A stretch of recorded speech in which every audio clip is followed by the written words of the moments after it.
Hello everyone, I'm Colin Kinnett. I can always tell when I haven't talked about a topic for a while because I start getting questions on it. And today I'm going to give you some tips on how to set up your jointer. The first thing you need in setting up your jointer is good quality measuring tools. I purchased this assuming that it was straight. Many months after I got it home and got down to checking it, I discovered that it's not straight, it's actually arched. So I can't use it for much. If you follow my channel, you'll know that I'm not a huge fan of these tri-squares because the inexpensive ones are not necessarily square. So I would never trust this for setting up a jointer. What you need for setting up a jointer is a good quality steel engineer's square, a fixed one like this one. And one thing you need to keep in mind is that wood can move. It can move from built-in tensions, it can move from absorbing or releasing moisture, so jointing is not always the most perfect process. Now, the other thing you want to check on your jointer is to make sure that all of the components are straight and flat. And I've never actually seen a jointer where, for example, a fence or the infeed or outfeed tables are twisted or bent or arced. I just haven't seen it. I'm sure there are cases of it out there, but if that's something that you want to check, then one of the ways to do that is with this straight edge with a cord. And I'm going to take you over to my jointer and show you how you can do that quickly. Here we are at my jointer, and this is the fence. And what I'm using here is just some dental floss because it's easy to use. And anyway, I don't like cool mint, so it ended up in the workshop. So what I want to show you here is if you don't have a straight edge or you can't trust it, here's a way of using a thread or a very fine piece of cord. And dental floss works great for this. And what you do, you need to make sure, see how it's wrapped around that side, and then take it on this side down over here and pull it snug. And when you look down on that cord, there should be no place where you can actually see between the fence and that cord. So if it's out by any amount, you'll notice that there's a gap in there. It's very easy. So the way you check the middle, but then you also check corner to corner and corner to corner, and you need to wrap it around so that it's nice and tight. And I can see that this cord that I'm using here is straight. It's barely touching the fence all the way along. You can do the same thing with your infeed and your outfoot table.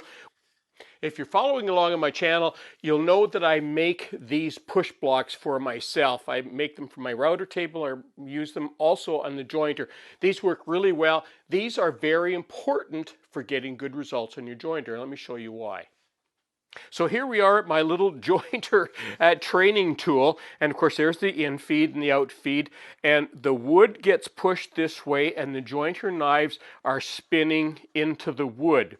Now it's critical that the jointer knives are slightly above the height of the outfeed table, and there's a link in the article that will take you to how to set that and where to set that, and I'm not going to talk about that now. If the jointer knives are below the outfeed table, what will happen is you will be able to joint wood, but as you're pushing it through the infeed table, it will continue to go like this, so you'll end up with a bowed piece of wood, and that's a common fault when the knives are below the outfeed table.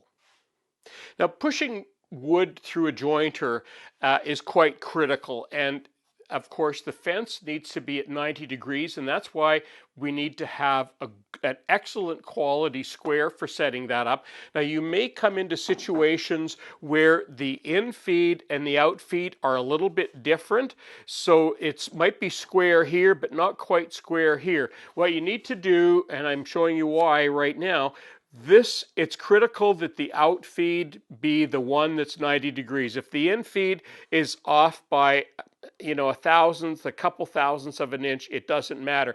This is the one that's critical, and here's why. When you're pushing wood through the jointer, you start on the infeed table and then you move to the outfeed table. And here's the reason why these paddles are so important, because when you get to a joint, and it depends on the wood that you're using, and of course there's exaggeration here in this mock-up, but once you get to a point in the outfeed table, you don't want to be pushing wood down here. You want to have usually by the time you've got 8 inches or a foot, you can grab that with your paddle and pull through here. So the infeed table now is inconsequential. We don't really care where it is, because what we want to do, the blades and the outfeed table, that's where we want to concentrate our pressure. So as we're pushing through, we're going to be pushing the wood through like this.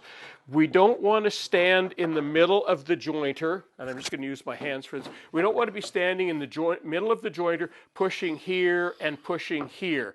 As soon as it's safe and you have enough wood to do it, you want to be pushing all of your effort on the outfeed table, and that's why it's critical that the fence be at 90 degrees and that the jointer knives be set in accordance to the outfeed table.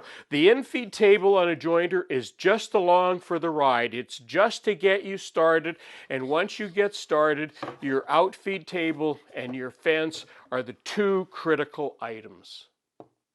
Now, when we're jointing wood, it really depends what you're doing with the wood, but as a rule, and this is a rough piece of wood, as a rule, we would join the flat side first of all. So the big wide piece, that's what we want to join or cut first of all, trim first of all.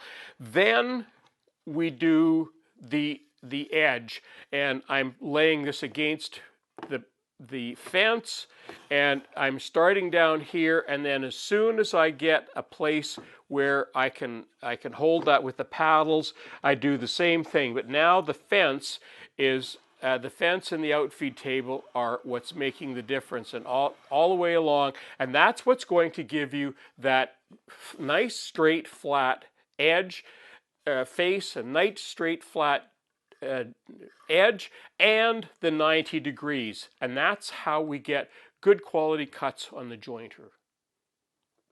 I had to work pretty hard to make this wood bowed so I could do this demonstration, but if I push that down, you can see how that wood is bowed.